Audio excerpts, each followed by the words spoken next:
ఓ చక్కటి సాక్ష్యం చెప్తాను, పేర్లు నేను చెప్పలేను. మన మందిరం 2002 సంవత్సరంలో మేము ప్రారంభించాం.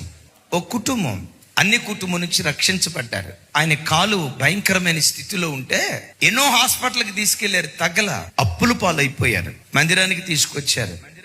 దైవ సేవకులు, విశ్వాసులు అందరూ ప్రార్థన చేశారు.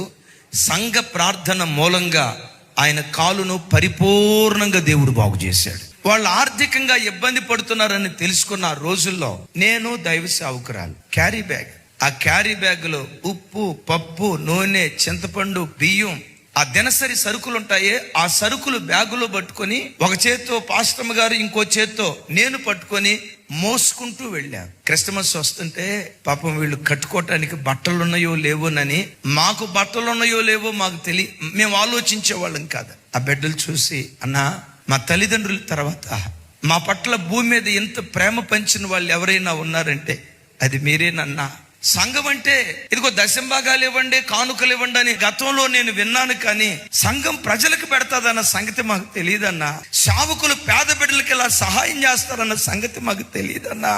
ఆ బిడ్డలు ఏడ్చిన ఏడ్పు ఎంత అంత కాదు. నేను చెప్పిన సంగతి 2004-05 సంగతి. ఆ తర్వాత ఆయన బాగుపడ్డాడు. వాళ్ళు బాప్తిస్మం తీసుకున్నారు, సంఘంలో కట్టబడ్డారు. ఈరోజు పరిస్థితి ఏంటో చెప్పంటారా? ప్రారంభంలో వచ్చిన కుటుంబాలలో దేవుని చేత బహుగా దీవించబడిన కుటుంబం ఆ కుటుంబంగా ఈరోజు వర్ధిల్లుతూ ఉంది. ఒకప్పుడు మా చేత్తో క్యారీ బ్యాగ్ మోసుకొని ఆ ఇంటికి రేషన్ ఇస్తే ఆ కుటుంబం ఎంత కృతజ్ఞతతో ఉందో చెప్పంటారా?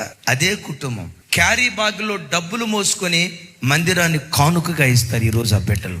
మేము తీసుకెళ్ళింది ఉప్పు, పప్పు. ఈరోజు ఆ బిడ్డలు ఇచ్చే కానుకొందో చూసారా?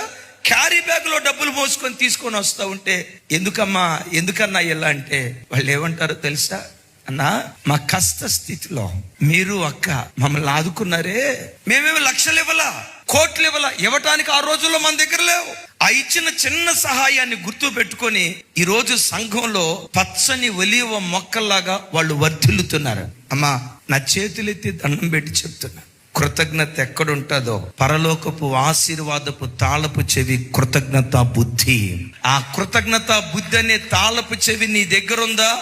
ఆకాశపు వాకిలు విప్పి నిన్ను, నీ పిల్లలను దేవుడు దీవించటం ప్రారంభించును గాక.